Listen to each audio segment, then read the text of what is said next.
গভীর চরিত্র, আপনার চরিত্র মাপার মতো কোন জন্তু পৃথিবীতে নাই। চিৎকার দেব মুসলমান ভাইরা আমার। এই জন্যই সাহাবায়ে কিরাম নবীজিকে যেভাবে ভালোবাসতেন আমাদেরকেও সেইভাবে ভালোবাসতে হবে।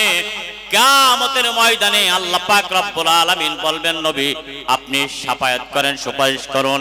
আমি আপনি যদি নবীজিকে ভালোবাসি, নবীর চরিত্র যদি আমার ভিতরে না থাকে, নবীর আখলাক যদি আমার ভিতরে না থাকে, নবীজি আমার ব্যাপারে কোনো সুপারিশ করবেন না। নবী যদি আমার ব্যাপারে রাগান্বিত হয়, জাহান্নাম ছাড়া কোনো উপায় নাই। ঠিক কিনা? এই জন্য আল্লাহর উপর ঈমান আনতে হবে। আমার আপনার পয়গম্বর শেষ নবী, আখেরি পয়গম্বর, এর উপর ঈমান আনা লাগবে। আমার নবী শেষ নবী, আমার পরে কোন নবী নাই। আল্লাহ রাব্বুল আলামিন কুরআনুল কারীমের ভিতরে বলেন, মা কানা মুহাম্মাদুন আবা আহাদিম মির রিজালিকুম ওয়ালাকিন রাসূলুল্লাহি ওয়া খাতামান নবিয়্যিন। আল্লাহ পাক বলেন, আমার নবী হলো শেষ নবী, আখেরি পয়গম্বর। আর পৃথিবীর কোনো নবী আসবে না, আমার পক্ষ থেকে কোনো নবী আমি পাঠাবো না। এই জন্য আমার নবীর চরিত্র তোমরা আঁকড়িয়ে ধরো। আমার নবীর চরিত্র যদি তোমরা মানতে পারো, কিয়ামতের কঠিন মুসিবতের সময় আমার আপনার নবী আমার বিরুদ্ধে এরকম আমার পক্ষে সুপারিশ করে জান্নাতি নিবে, সুপারিশ করে জান্নাতি নেবেন। এই জন্য আল্লাহ বলেন, আমিনু কামা আমানান নাস। সাহাবায়ে কিরাম যেভাবে ঈমান এনেছে, যেভাবে বিশ্বাস করেছে, তোমরাও সেইভাবে ঈমান আনো, সেইভাবে বিশ্বাস করো। সুবহানাল্লাহ। মুসলমান ভাইরা আমার, সাহাবায়ে কিরাম কিভাবে আমার আপনার নবী দু জাহানের বাদশা পয়গম্বর কিভাবে নবীজিকে সাহাবায়ে কিরাম ভালোবাসতেন, আপনাদেরকে একটা ঘটনা বলতে চাই। মুসলমান বন্ধুরে আমার, ভারতের মুসলমান ভাইরারে আমার, একজন নবীজির সাহাবী ছিল, গিরাম্য সাহাবী। যেই সাহাবীর একেবারে কালো কুচ্চি সাহাবী, গরিব সাহাবী, বাজারে সবজি বিক্রি করত, বাজারে সবজি বিক্রি করত গরিব মানুষ। এই সাহাবী যখন শুনলেন মদিনাতে এমন একজন নবী দাবি করেছে, এমন একজন পয়গম্বর এসেছে, যার চরিত্র এত সুন্দর, যার চরিত্র দেখে মানুষ ঈমান আনছে, কালেমা গ্রহণ করছে। মুসলমান ভাইরা আমার, আল্লাহর নবীকে একবার একজন কাফের, নাম হলো দাসুর, মারার জন্য রাস্তায় রাস্তায় খুঁজে বেড়াতো। মুহাম্মদ বাপ দাদার ধর্মের মুখে চুনকালি মাখাইছে, মুহাম্মদ নতুন ধর্ম নিয়ে এসেছে, মুহাম্মদকে দুনিয়ায় রাখা যাবে না, বিদায় করে দিতে হবে। মুহাম্মদকে এই দুনিয়ায় রাখা যাবে না, তাকে হত্যা করে দিতে হবে।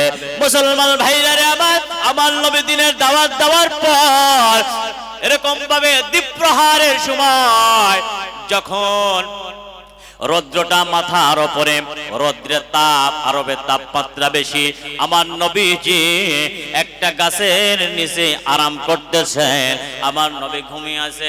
এমন সময় দাসুর উন্মুক্ত তলোয়ার নিয়ে আমার নবীর বুকের উপরে চেপে বসলো আর বলল, মুহাম্মদ তোমাকে আমি কতল করার জন্য খুঁজতেছি, কতল করার জন্য আমি এই আরবের মরুভূমির ভিতরে আমি খুঁজে বেড়াচ্ছি, কিন্তু পাচ্ছি না।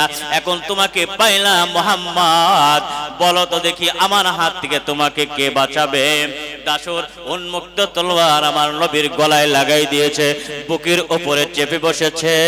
ওরে মুসলমান, আল্লাহর গোলাম, আমার নবী কত কষ্ট করেছে, কে না কে দিন কাটিয়েছে, ওই নবীকে আমরা ভুলে গেছি। মুহাব্বত নাই, নবীর ভালোবাসা আমাদের অন্তরের ভেতরে নাই। মুসলমান, আল্লাহর নবীকে যখন দাসুর বলে, এ মুহাম্মদ আমার হাত থেকে তোমাকে এখন কে বাঁচাবে বলো?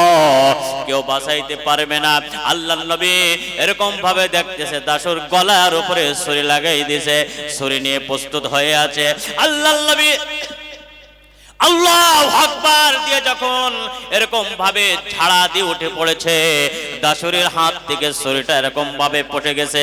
আল্লাহর নবী ছুরিটা হাতে নিলেন, নেওয়ার পরে দাসুরকে বললেন, দাসুর এতক্ষণ তুমি আমাকে কতল করার জন্য কত চেষ্টা করছিলা, এখন তোমার হাত থেকে ছুরিটা পড়ে গেছে, তোমার ছুরি আমার হাতে এসে গেছে, তোমার অস্ত্র আমার হাতে এসে গেছে, এখন তুমি বলো আমার হাত থেকে তোমাকে কে বাঁচাবে?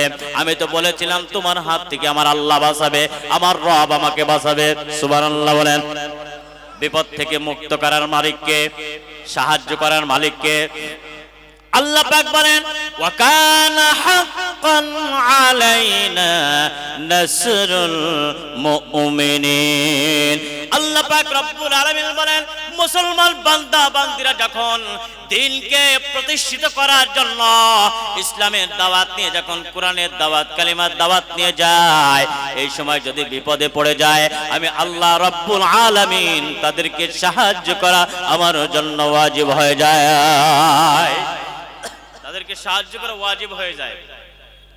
মুসলমান ভাইরা রে আমার, নবীজির এখন ছুরিটা, আপনারা ছুরি বলেন না চাকু বলেন, দুটোটাই বলেন, অর্থাৎ আমাদের দেশের সাথে তো মিলে গেছে, আমরাও ছুরিও বলি চাকিও বলি। মুসলমান ভাইরা রে আমার, উন্মুক্ত ছুরি ধার দিয়ে চকচক চকচক করতেছে, এত ব্লেডের মতো ধার। এই ছুরিটা নিয়ে নবীজিকে কতল করতে গিয়েছিলেন। আমার নবীটা ছুরিটা আবার হাতে নিলেন, নেওয়ার পরে দাসুরকে বললেন, হে দাসুর এখন বলো আমার হাত থেকে তোমাকে কে বাঁচাবে? দাসুর কথা বলে না, হতভম্ব হয়ে গেছে, দাসুরির কথা নাই। আমার নবীকে যখন জিজ্ঞাসা করেছিল, হে মুহাম্মদ আমার হাত থেকে তোমাকে কে বাঁচাবে? আমার নবীর ঈমান ছিল আল্লাহর উপরে, বিশ্বাস ছিল আল্লাহর উপরে, আমার নবী বলেছিলেন আমার আল্লাহ বাঁচাবে। সুবহানাল্লাহ বলেন। কিন্তু দাসুরির তো আল্লাহ নাই, রব নাই, দাসুরির তো কেউ নাই। দাসুরির যারা আছে তারা তো কথা বলতে পারে না, নড়তে চড়তে পারে না, আছে না নাই? দাসুরকে যে বাঁচাবে তারা তো নিজেরাই বাঁচতে পারে না, তাদের শরীরে মশা বসে, মাছি বসে, এরকম ভাবে তারা নিজেরাই খেদাইতে পারে না, আছে না নাই? আছে না নাই? ইশারা ইঙ্গিতে বুঝে নেবেন বিপদ আছে, আমরা তো বাইরের মানুষ। মুসলমান ভাইরা রে আমার, দাসুরকে যখন নবীজি বললেন, হে দাসুর আমার হাত এখন তোমাকে কে বাঁচাবে বলো, আমার হাত থেকে কে তোমাকে বাঁচাবে? দাসুর কোনো কথা বলে না, চুপ হয়ে গেলেন, হতভম্ব হয়ে গেলেন। দাসুর এবার এরকম ভাবে হতভম্ব হয়ে গেলে দাঁড়িয়ে রইলেন।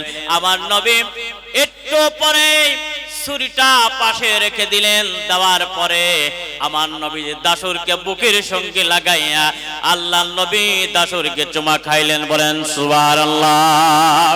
মুসলমান ভাইরা রে আমার, আল্লাহ নবীর এত আদর্শ ছিল, এই সুন্দর আদর্শ দেখে কাফের ইহুদিরা মুসলমান হয়েছে, ইসলাম গ্রহণ করেছে।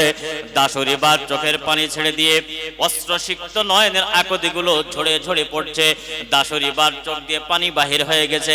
নবীজি বলেন, দাসুর তুমি কেন কাঁদো? তোমার চোখ দিয়ে কেন পানি বাহির হয়? দাসুর বললেন, ইয়া রাসূলুল্লাহ আমি এই জন্য কাঁদে, আমি জানতাম আপনি অনেক খারাপ মানুষ, আপনার সম্পর্কে আমাকে অনেক খারাপ ধারণা দেওয়া হয়েছিল। মুহাম্মদ মদিনাতে এসে ফিতনা বাঁধায়, মুহাম্মদ নিজ বাপ দাদার ধর্মের মুখে চুন কালি মাখিয়েছে, আপনার বিরুদ্ধে আমার কাছে অনেক কথা বলেছিল মানুষেরা, কিন্তু মুহাম্মদ আজকে দেখলাম না না না, আমি যেই কথাগুলো শুনেছি আমার কান দিয়ে সমস্ত কথাগুলো মিথ্যা, আমি যে চক্ষু দিয়ে আজকে তোমার আদর্শ দেখলাম, তোমার আদর্শ আমি যে নিজের চোখ দিয়ে দেখলাম, যেটাকে বলা হয় হাদিস শরীফে আছে আইনুল ইয়াকিন, চোখে দেখে বিশ্বাস করার নাম হলো ঈমান। আল্লাহর নবীর এই আদর্শ দেখে দাসুর বললেন, ইয়া রাসূলুল্লাহ নবী গো আপনি খারাপ মানুষ হইতে পারেন না, আপনি মিথ্যাবাদী হইতে পারেন না, আপনি এরকম মারামারি হানাহানি কাটাকাটি করতে পারেন না, আপনার চরিত্র তো সুন্দর নবী গো, আপনি ইচ্ছা করলে আমাকে কতল করে দিতে পারতেন, কিন্তু আপনি আমাকে কতল করলেন না, আপনি আমার প্রতি ইহসান করলেন, আমাকে বাঁচিয়ে দিলেন। হে মুহাম্মদ আজকে আমি বুঝতে পেরেছি তোমার চরিত্র তো সুন্দর, আমি আর ইয়া ইয়াহুদি থাকতে চাই না। হে মুহাম্মদ, আপনি আমাকে আপনার কালিমা পড়ায় দেন, আমি এক আল্লাহকে বিশ্বাস করব, রব মানব, আমার রব একমাত্র আল্লাহ, আপনি আল্লাহ রাসূল শ্রেষ্ঠ নবী আখিরি পয়গম্বর মানব, আপনি আমাকে পড়ায়